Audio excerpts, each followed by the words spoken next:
Olá, estamos aqui novamente com mais uma edição do programa Conclusão. Eu sou o Flávio Torresi, aqui à minha esquerda, compondo a banca de apresentação, doutora Valquíria Saboia. Tudo bem, doutora? Tudo bem. Hoje nós vamos abordar um tema bastante presente. Vamos abordar um tema de direito civil. E dentro do direito civil vamos falar de direito de família. Sempre presente, todo mundo tem família, todo mundo então precisa estar por dentro dos seus direitos de uma forma geral. E para falar sobre o tema, contamos aqui com a presença da doutora Thaís Bizarria. Muito prazer em conhecê-la, doutora, e muito obrigado por aceitar o nosso convite. O prazer é todo meu, eu que agradeço, é um prazer inenarrável. Muito obrigado. E para conhecer um pouco mais a doutora Thaís, ela é advogada militante em São Paulo, dentro do direito de família, e também é penalista. E ela é a pioneira em explicar o direito com poesia. Tem até obra editada nesse sentido que depois nós vamos mostrar aqui para o nosso espectador. Ela é pós-graduada pela Faculdade Legale em Direito de Família e Sucessão e é mestre pela USP em Filosofia. Ela ocupa também a cadeira de número 35 da Academia Cristã de Letras. Ela tem as obras publicadas Rimando e Aprendendo Direito, e inclusive exibimos agora, e Rimando e Aprendendo Ser Feliz. Sim. Nada como aprendendo direito com felicidade. Verdade. Não é verdade? É também palestrante em vários veículos de comunicação e hoje gentilmente atendeu ao nosso convite de estar aqui presente. Prazer tê-la conosco, doutora. O prazer é todo meu, muito obrigada pelo convite. Doutora, pelo que eu estou vendo aqui, direito de família e direito penal. E um dos temas muito presentes hoje, lamentavelmente, é a violência doméstica. É verdade.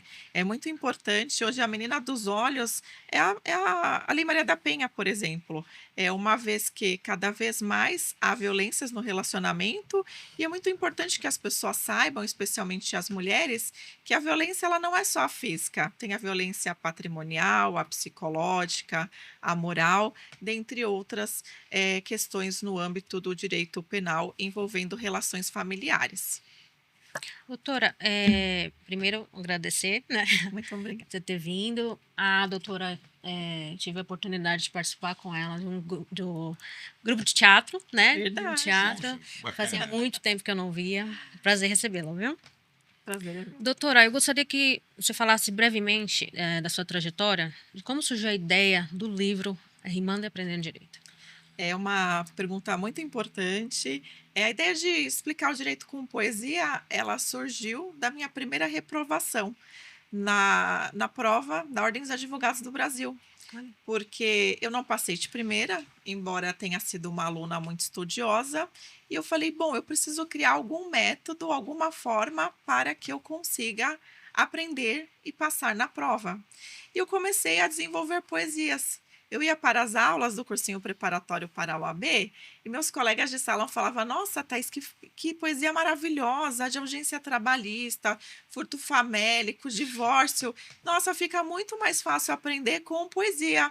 E o pessoal falava assim, ai, Thaís, me dá essa folha para eu guardar, para eu estudar em casa. Eu falava, não, vai que um dia se torne um livro. Eu falava brincando, eu não tinha essa pretensão.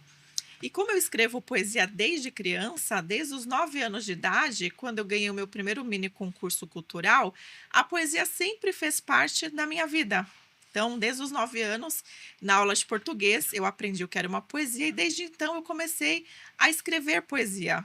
Tanto nessa fase, na fase juvenil, depois adulta, e transformei uma dificuldade, uma dor em uma realização, para que eu conseguisse passar na prova e depois conseguir passar, veio a ideia, eu falei, por que não pegar aquele apanhado de poesias que eu já tinha, escrever outras e lançar essa obra Rimando e Aprendendo Direito. E, de fato, posso dar uma palhinha sobre o livro? Por favor. O livro é assim, o livro de rimas jurídicas em palavras verídicas tem como objetivo Um aprendizado não cansativo. Visei unir a poesia com o linguajar do direito. E eu espero que você, leitor, fique satisfeito e tire algum proveito. Ah, Maravilha! Né, que vai formando chave de memória também, é difícil esquecer depois, né? Exatamente. E querendo rimar, nem pense em me chamar, chame sem pensar que eu vou adorar. oh, Foram Muito bom. daí que legal. nasceram várias palestras ministradas, né? Eu tenho hoje quase 100 palestras ministradas na minha carreira, já fui colunista de jornal, participei de várias entrevistas, premiações, medalhas, porque eu fui uma advogada jovem que inovou, isso em meados de 2011, tá? Quando a rede social não era tão presente quanto é hoje. A advocacia, os profissionais não tinham tanta ousadia para expor o direito como é exposto na internet hoje, de uma forma menos burocrática e sem juridiquês. E eu lá, em 2011, aos 20 e poucos anos de idade, já inovando, tendo ousadia Ousadia. de explicar o direito, ainda mais sendo mulher, né? Já que o doutor Uhum. começou abrindo o nosso podcast hoje falando sobre a mulher, inovando, explicando o direito com poesia, trazendo mais leveza, humanização para o direito. E se eu posso dizer que nessa vida, se alguém me perguntar, Thaís, qual que é a sua missão? Olha, do fundo do coração, a minha missão, eu entendo que seja levar para o cotidiano, para as pessoas, um pouco mais de leveza, de poesia, seja por meio do diálogo, do bate-papo, das palestras e, sobretudo, no exercício da advocacia. Ah, que legal. Muito Gostamos. bom. Muito bom. Muito legal. Bom, eu vou seguindo Por aqui. favor, eu por vou- favor. Vamos lá. Então a gente vai falar um pouquinho sobre família, Sim. né? Depois eu vou voltar Especialista nessa área. vou voltar aí. Como você define os termos práticos? O papel do advogado de família hoje, litigante, mediador e conselheiro. Olha só, que pergunta inteligente. Litigante, Mediador e conselheiro. e conselheiro. Não tem que existir o litigante. Essa é a minha singela opinião. Já foi-se o tempo em que o advogado ou advogada tinha que ser aquele que ganhava pela voz, pelo berro, por esse tipo de imposição. Quem ganha é aquele que sabe melhor argumentar, melhor escrever e criar estratégias aptas para a resolução daquele caso em concreto. Dessa forma, o advogado ideal deve ser o advogado que sabe conciliar, mediar, aconselhar o cliente. Por vezes, e essa pergunta ela é muito interessante, porque, por vezes, um simples conselho, um simples aconselhamento de um advogado, que ele está dando esse conselho, não é só sabedoria, é estudo, é Sim. técnica, é capacidade, é aprendizado. O advogado ele é um eterno estudioso. Por vezes, com uma simples orientação, às vezes de 1 minuto, você já muda o cenário da vida de uma pessoa, quiçá de uma família. Dessa forma, o advogado que sabe bem aconselhar, ele inclusive previne litígios. Sim. O advogado que sabe bem orientar, ele previne. O advogado que a bomba já estourou, a bomba já estourou, não tem o que prevenir ali. Mas você pode minimizar a dor. Por vezes você não consegue tirar a dor do cliente, mas por meio da sua expertise, especialmente trazendo o viés poético e humano para a advocacia, eu creio que eu consigo minimizar a dor do cliente. Arrancá-la não tem como, porque doutora Val, doutor Flávio, cada um sentiu uma dor. Sim. Então, por vezes, nós não conseguimos. Aquela pessoa tinha que passar por aquele determinado cenário de tempestade. Aliás, né, trazendo um pouco do viés poético para cá, eu até falo para cada cliente. Após a tempestade, é possível vislumbrar o arco-íris, não é verdade? Sim. Mas nós tivemos que passar pelas chuvas Primeiro. primeiro pela tempestade, para depois vislumbrar esse fenômeno natural incrível que é a natureza, que é o colorido da vida, o colorido do arco-íris. É muito bem colocada essa posição do advogado, né? Até porque o advogado é o primeiro juiz da causa, né? Perfeito, doutor.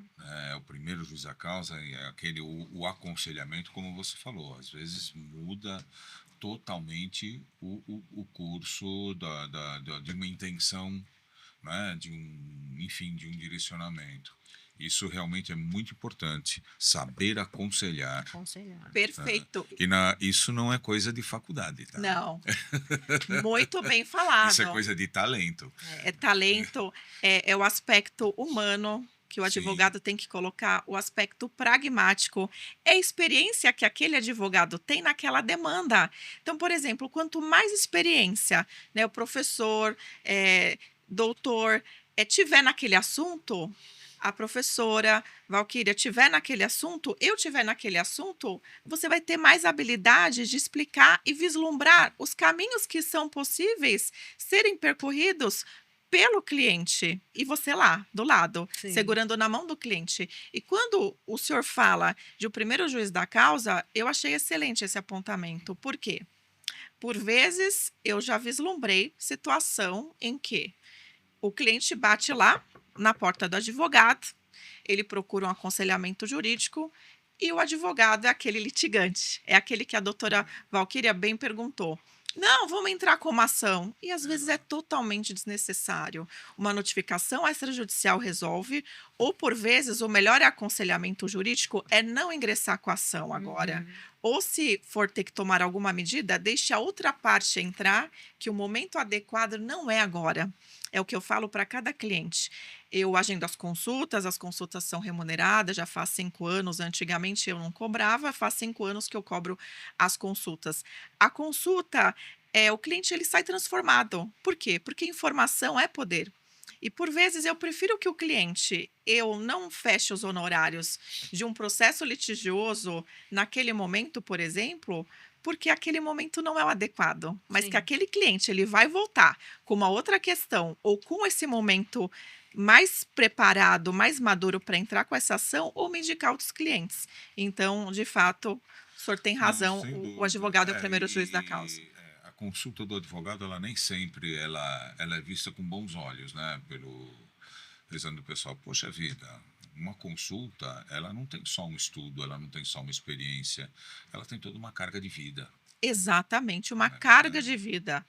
Uma carga de vida. E essa carga de vida é nesses momentos que quantos casos já não me passaram, quantos casos não foram semelhantes ao seu, qual foi o melhor direcionamento. Então é isso que eu tenho para te oferecer. Ó, vai por aqui que você não erra. Perfeito, doutor. Tem o Isso. caminho A, B e C. Cliente, eu tenho essa cartela. Qual que você escolhe? Eu acredito que o mais seguro, o mais eficaz é o caminho A. Vamos caminhar juntos no A? A decisão é sempre do cliente, mas tem que ter esse respaldo com base na expertise e capacidade técnica de experiência do advogado. Você é o psicólogo também, né? Você Ah, tá sendo psicólogo ali. Outra Sim. questão. Ó, advogado, nós somos juízes e muito bem lembrado pela doutora Valquíria, nós somos psicólogos também. O advogado de família, sobretudo, lidar com as causas do direito de família é você atuar sempre com uma escuta ativa, com empatia, saber se colocar no lugar do outro e, sobretudo, com viés humano. Porque aquela pessoa, ela está passando por um problema que não foi planejado. Ninguém casa, por exemplo, querendo divorciar. Exato. É. Exato. Não. E por vezes, as pessoas, todos nós, eu me incluo nesse cenário, nós imaginamos um castelo. A gente vai falar assim, eu quero namorar, noivar, casar, ter filhos ter e tal. filhos. Você não tem na programação, né? Exatamente, divorciar. Eu vou divorciar, não está na E programação. nós estamos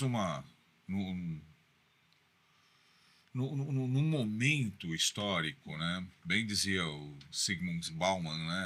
A sociedade líquida, o amor líquido e tudo mais. Hoje o pessoal casa já com a mala pronta na porta. Já. Né? Na porta da...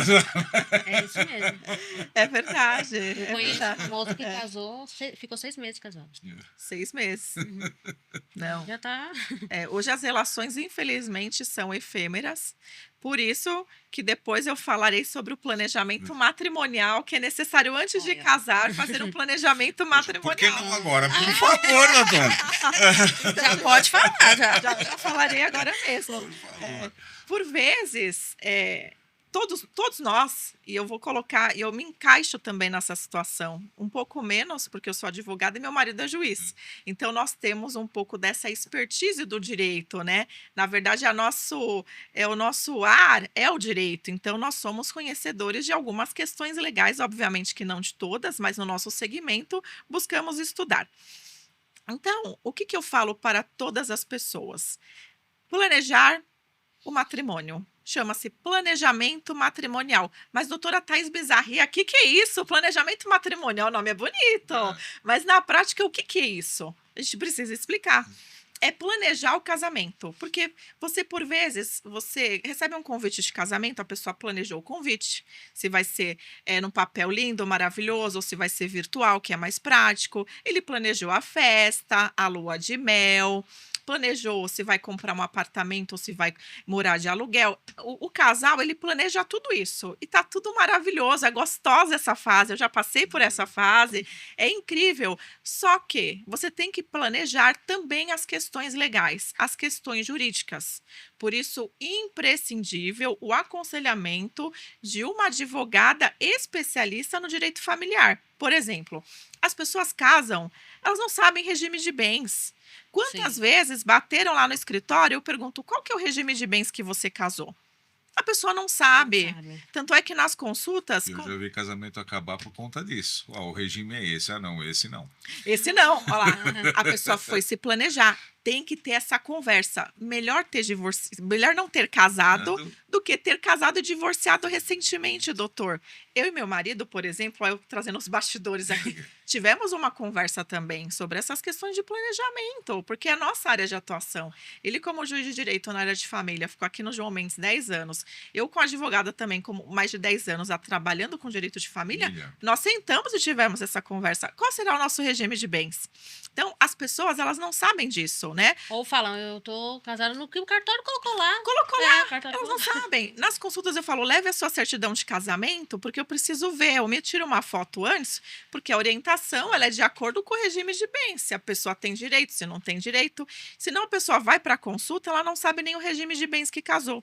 Então, o que eu aconselho? A toda pessoa que for casar, procure uma advogada especialista na área de família, para que ela possa fazer família e sucessões de preferência, porque ela já faz o planejamento matrimonial já pensando em questões sucessórias, que se um cônjuge morre ou o outro morre, o que será feito com os bens. Então, a definição, por exemplo, do regime de bens, a pessoa ela precisa casar, estar ciente, conhecer cada regime. Quais são os regimes que nós temos hoje? Comunhão parcial de bens é aquele que a doutora Val falou. Ah, você vai lá no cartório, é o que o cartório escolheu. Você vê, olha como bem falado, o cartório escolheu. E você? Você não vai decidir o regime de bens que você quer? Pode ser, inclusive, esse regime, que eu acho maravilhoso. Na minha eleição, é o melhor regime da comunhão parcial de bens, porque o que é adquirido antes não comunica, herança não comunica, e daqui para frente estamos juntos, de mãos dadas caminhando. Eu acho esse regime de bens maravilhoso, mas o cliente, o cidadão comum, ele tem que procurar um advogado, sim, uma advogada, uma assessoria, para que nós possamos explicar. Olha, tem o regime da comunhão parcial de bens, tem o regime da comunhão total de bens, tem o regime da separação de bens, tem o regime de aquestro. Então, é necessário que o advogado explique A, B, C, D. Olha, e se funciona assim? Se divorcia, se um falece, esse funciona assado, de tal modo que a própria pessoa seja senhora das suas próprias decisões. Ela saiba o que ela está decidindo. Por vezes, inclusive, falando de planejamento matrimonial, o cliente já deve ter chegado no escritório de vocês também. O cliente chega e fala assim, doutora, vim te contratar, né, indicação, hoje em dia, na advocacia, por mais que tenha hoje a rede social, é uma relação de confiança. Então, ainda hoje, os meus clientes, acho que os de vocês também, é pela indicação. Né? Sim, sim. É a relação de confiança. Doutora, ouvi dizer que você é muito boa, já há 20 anos atuando na área de família, etc e tal, fez isso, fez aquilo, e eu não quero dar nada para ela. Eu não vou dar nada para ela. Aí eu falei assim, conta comigo, você não vai dar nada para ela, tá? Aí eu começo a explicar a reunião, aí daqui a pouco eu falo assim, olha, então, 50% do seu carro é dela, que você tá falando que é seu. Nananã, a casa é dela. O seu salário, você ganha hoje 20 mil reais, metade já é dela. Não, mas doutora, você não falou que no início da Não ia ter conversa, não sei nada. quem falou que era bom, que não ia ter nada. Eu falei assim, não é que o senhor vai dar para ela, já é dela. Já é dela. Qualquer alteração você está tirando. Exatamente. Você estará subtraindo, Subtraindo. você estará contra a lei. Por isso, a importância da eleição de um regime de bens com aconselhamento jurídico especializado. Nossa. Só para um maior esclarecimento para o nosso público que não é do mundo jurídico, a doutora poderia dar uma breve explicação rapidinha de cada regime? De cada regime, sim. Isso. Por exemplo, vamos falar sobre o regime da comunhão parcial de bens. O regime da comunhão parcial de bens, ele é o regime mais importante, a meu ver. Por quê?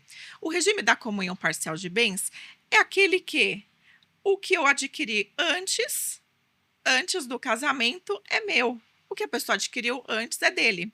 Como, por exemplo, é um bem particular. Às vezes a pessoa já tinha, eu casei com uma pessoa, ela já tinha um carro, já tinha uma casa. Esse bem particular é dela. É chamado no direito de bem particular. E tem o bem comum, que será o bem após o casamento. Esse bem comum. Heranças não entram na questão bem comum. Exatamente. Heranças, doutor, não entra no bem comum, tá? A pessoa receber. E por que eu falo, gente, que tem que fazer o planejamento? Por quê? Às vezes tem uma pessoa que ela vai casar, que ela tem uma profissão, ela acabou de se formar. Mas ela tem uma família abastada, uma família que tem um patrimônio enorme, gigantesco. Entendeu? Interessado. Então, o que acontece? A outra pessoa, por exemplo, ela às vezes. Ainda existe hoje, né? Relações por interesse e existe relações por amor. E ninguém tem uma bola de cristal a tal ponto de definir. Saber, Exatamente. Então, por exemplo, vamos supor que um cônjuge terá bastante patrimônio de herança, porque a ordem natural, não que a gente queira que outras pessoas faleçam antes, né? Mas a ordem natural são os bisavós morrerem primeiro, os avós, os pais, e depois a pessoa, e essa é a ordem natural. Não. Então, é extremamente natural pensar nessas questões, porque, por vezes, é uma família que tem bastante patrimônio e a outra não tem, tá? Então, por exemplo, qual regime de bens? Com certeza, eu indicaria a da comunhão parcial de bens, porque é daqui em diante. Vamos supor que essas pessoas, elas casem no regime da comunhão total de bens. A gente pode ficar detalhando um pouquinho mais desses dois, doutor? Pode Pois ser? não, por favor. Em especial da parcial, que senão as pessoas elas vão confundir no bate-papo. Eu deixaria para uma aula mais teórica, detalhando cada um deles. Vamos supor, a comunhão total de bens. A comunhão total de bens, se um homem e uma mulher, né, ou um homem, se casam e elegem, por exemplo, o regime da comunhão total de bens, a herança vai se comunicar. Sim. Então, a herança vai se comunicar. E vamos supor, a pessoa resolveu divorciar. O João e a Maria eram casados. Vamos supor que a família da Maria era riquíssima e a do João não. João e Maria construíram um patrimônio muito bom. Construíram casa de praia, apartamento, carros, as crianças estudam em boas escolas, perfeito, uma vida maravilhosa. Mas Maria, durante essa relação e os filhos, né, eles tiveram 2 filhos, vamos colocar. Já adolescentes, 10, 15 anos, filhos adolescentes. Durante esse período, antes do divórcio, a Maria perdeu o pai. Depois perdeu a mãe. Quem era rica da relação? A Maria. Os pais deixaram patrimônio. Ela foi herdeira. Eles vão divorciar. O João vai ter direito ao patrimônio da Maria? Vai ter patrimônio. O patrimônio de uma família que não é a família consanguínea dele. Então, ele vai ter direito a patrimônio que não pertencia à seara familiar dessa pessoa. Por isso, imprescindível fazer a eleição corretamente do regime de bens. E outra questão que eu já aproveito para atualizar, quem não é do direito de família não sabe, mas atualmente na legislação vigente, é recente, faz pouco tempo, faz poucos anos, que você pode alterar o regime de bens. Então, vamos supor, de repente, um telespectador esteja ouvindo, ele falou assim, ai, doutora, eu sou casada no regime da comunhão total de bens. Fiz a comunhão total de bens, mas eu tenho muita herança. Pensando melhor, depois desse bate-papo, mudei de opinião. Eu quero o regime da comunhão parcial de bens. Dá para alterar? Dá para alterar. É possível, é necessário contratar um advogado, uma advogada especialista, entra com esse processo do pedido de alteração de regime de bens. Só que não basta entrar com esse pedido de alteração de regime de bens. Tem que ser os dois e de Motivado. comum acordo, motivado. Muito bem, a palavra juridicamente adotada no código é essa, tem que ser um pedido motivado, doutora. Então, não basta só casar. E querer mudar depois. Exatamente. E não basta só na união estável também. Eu falo, na união estável, o pessoal fala assim. Ai, doutora, eu vou juntar os panos, vou juntar as escovas de dente e tá tudo maravilhoso, tá tudo junto e misturado. Ok. É furada. Exatamente. Por quê? A pessoa fala assim, doutora, não, a pessoa não tem direito, eu tô aqui juntada, eu tô aqui amaziado. São essas as palavras que nós usamos hoje, que as pessoas usam e nós ouvimos, amaziado, juntado. Ah, não, doutora, eu só tô juntado com a pessoa. Não, não é assim. A união estável, vejamos bem, ela é equiparada ao casamento. Então, os direitos que uma pessoa que está dentro de um casamento possui, quem vive união estável também possui esses mesmos direitos. Por isso também, questão preventiva. Toda vez que uma pessoa for contrair uma união estável, ela tem que procurar uma advogada para que ela seja feita à vontade dela, mediante orientação da advogada. A advogada vai explicar o quê? Olha, você está união estável, é equiparada ao casamento. Tem os requisitos da união estável? Tem. É união pública, contínua, duradoura, com objetivo de constituição família. Então, é caracterizada a união estável. Vamos eleger um regime de bens? A grande cereja do bolo no relacionamento, no planejamento matrimonial, é a eleição do regime de bens. Porque por meio da eleição de regime de bens que nós conseguimos fazer partilha, por meio disso também conseguimos dividir a herança.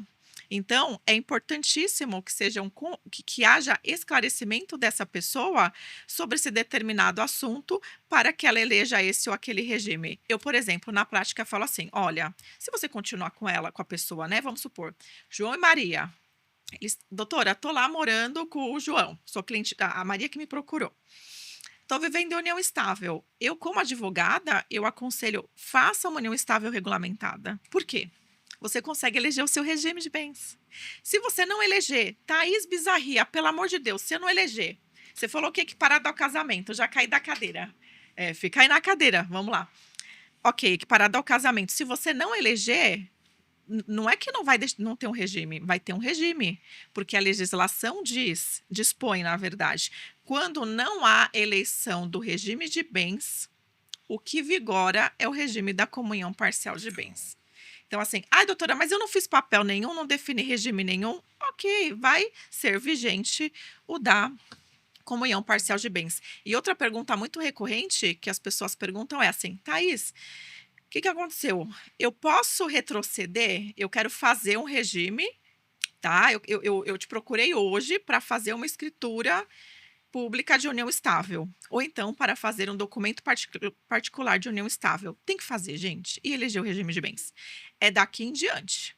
O retroativo tem que ser comunhão parcial de bens. Porque se você silenciou, vale o regime da comunhão parcial de bens. E às vezes a pessoa, por alguma outra questão, querer um outro regime. Então, é o que eu falo. O advogado, ele tem um viés preventivo. Uma pessoa bem aconselhada, ela minimiza ou elimina totalmente eventual problema que pode surgir. Isso mediante um aconselhamento jurídico assertivo, com base na experiência do profissional que vai aconselhar. E a comunhão total? A comunhão total. A comunhão total, os bens eles se comunicam. Comunhão total. O próprio nome, eu que sou do direito, explicando direito com poesia, eu gosto de ser didática quando eu dava aula no cursinho preparatório para a OAB. Comunhão total. O nome fala total. Tudo se comunica, tá? Então, o que acontece? Casei no regime da comunhão total de bens, tá? A herança vai comunicar. eu tinha bens particulares. Ah, eu tinha um carro maravilhoso antes de casar. Esse bem, se eu for divorciar com um mês de casado, ele vai ter direito tanto à herança quanto à metade do carro. Mas doutora Thais Bizarria, ou seja lá, doutora Valquíria, doutor Flávio, eu tinha esse bem antes. Mas você não elegeu o regime da comunhão total de bens? Então, toda escolha tem um resultado. Toda ação possui uma reação. Por isso, imprescindível um aconselhamento jurídico. A doutora falou comunhão Então, parcial, desculpa. um quarto regime também. Então, tem o regime da separação, tem o regime dos aquestros, mas eu deixaria para uma segunda conversa, porque senão acredito que hoje vai misturar um pouco Perfeito. na Já mente está convidada, então, para pra falar falar dos do regime de aquátios. Parte 2. Exatamente. Não, a doutora falou do comunhão parcial, e aí tem gente que faz o contrato de namoro e vive em união estável. Como que funciona isso? Olha, pergunta interessantíssima, tá? Porque o que acontece? O contrato de namoro é uma coisa, é um fenômeno jurídico regulamentado por escrito. E a união estável é também um outro fenômeno jurídico disciplinado pelo nosso ordenamento jurídico, inclusive. O contrato de namoro não está no código, mas hoje tem jurisprudência, entendimentos, e hoje os cartórios, eles lavram, fazem no tabelionato de notas o contrato de namoro. A gente coloca lá as cláusulas. Qual que foi a pergunta? Quando tem contrato de namoro, mas vive em união estável. Ah, exatamente. Muito cuidado. Não adianta ter um contrato de namoro e estar vivendo em união estável. Aí esse contrato de namoro, ele será descaracterizado, tá? Por quê? Porque para a caracterização da união estável tem alguns requisitos. O namoro é uma fase, o nome já diz, é de namoro, de se conhecer, de um conhecer o outro, as qualidades, os defeitos, porque todos temos qualidades e defeitos. Ninguém é 100% perfeito. E aí você vai escolher, eu quero essa pessoa para estar do meu lado? Quero essa pessoa com as qualidades e com os defeitos que ela tem, tá? Porque pessoa perfeita, pessoal, não existe. Se você aí, telespectador, está procurando uma pessoa perfeita, lamento informar, ela não existe porque você também não é perfeito ou perfeita, tá? Então, quando eu faço contrato de namoro, por exemplo, eu coloco que é um contrato de namoro, que está em fase de conhecimento, de amadurecimento da relação. A gente coloca essas questões no contrato de namoro, que por hora não há intenção de constituir a união estável, etc e tal. Só que o que acontece? Às vezes a pessoa ela faz um contrato de namoro, ela acha que aquele papel salva ela. Ah, não, eu fiz o contrato de namoro, eu vivi no contrato de namoro. Só que aquela pessoa, ela está em união estável.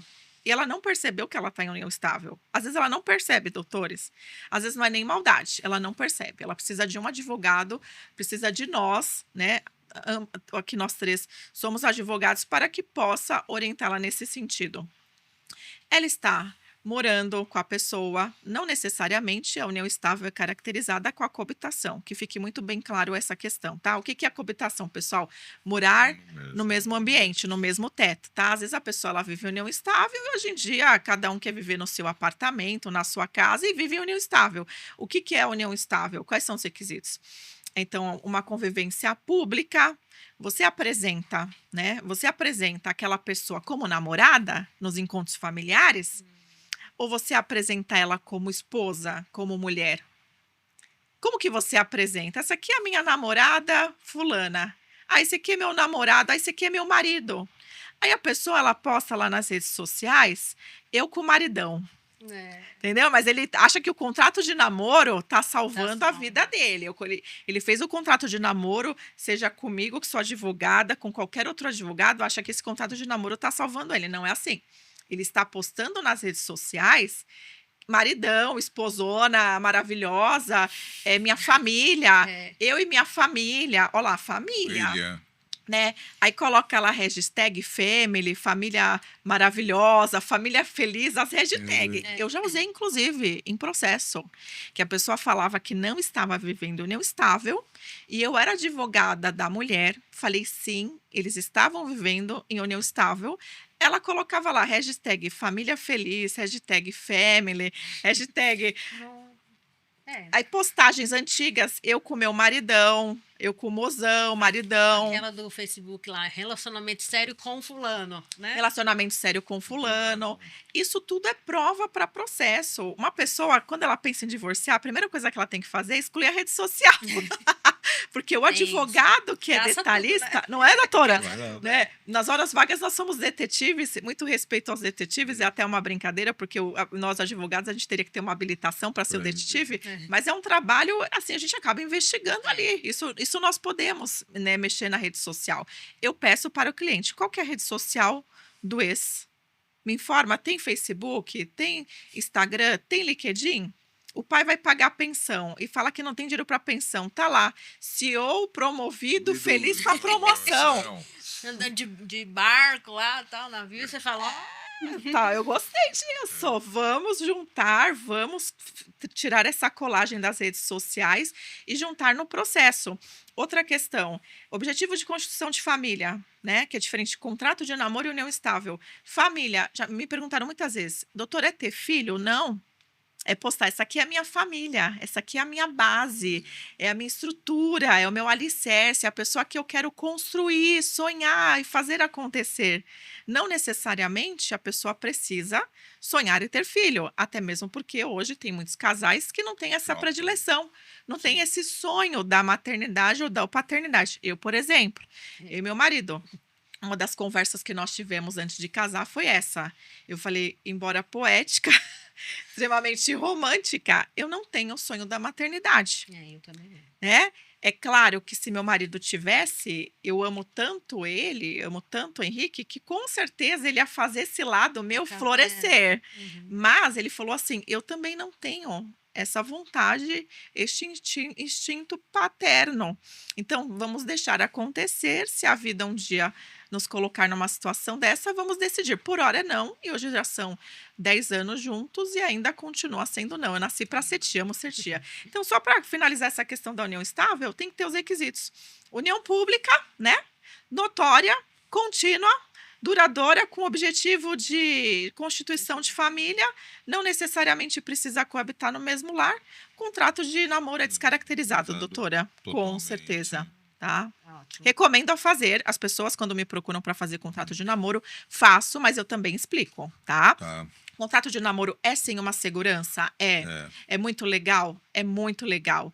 Só que assim, a partir do momento que você posta mozão, mozão pode postar, maridão. Ai, Fragilizou o contrato. Aí pronto, não tem jeito. Muito interessante. Infelizmente, o nosso tempo se escoa, doutora Thaís. Mas, nossa, aprendi bastante hoje sobre direito de família, viu? Que bom. Hoje, sinceramente, foi muito didático, muito legal. Tem que fazer a parte 2. Gostei. Tem que fazer a parte 2. Gostei muito do direito em poesia. Achei fantástico isso enfim, para trazer à tona nas nossas lembranças, uma simples poesia pode trazer muita informação. Dá tempo de fazer uma poesia? Dá, por favor. Eu vou falar então. Vamos falar um pouco, falamos de família e vamos trazer uma questão, poderia falar sobre o divórcio também, mas a gente já falou tanto de divórcio, eu vou falar agora uma poesia que as pessoas adoram, que é o furto famélico. Né? Vamos lá, furto famélico. As pessoas elas sabem o que é furtar. É subtrair. Peguei aqui e escondi. Diferente de roubo. Vamos lá. Famélico. Advém de fome. Então, é furto para saciar é o quê? A fome, tá?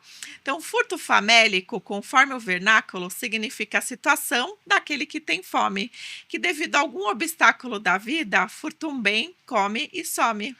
O agente, ao subtrair patrimônio de terceiro para saciar a sua fome, comete o crime que tem o nome de furto famélico, que é costumeiro. Entretanto, a sua ilicitude pode ser afastada em virtude do estado de necessidade, desde que seja caracterizada a dificuldade e a desigualdade.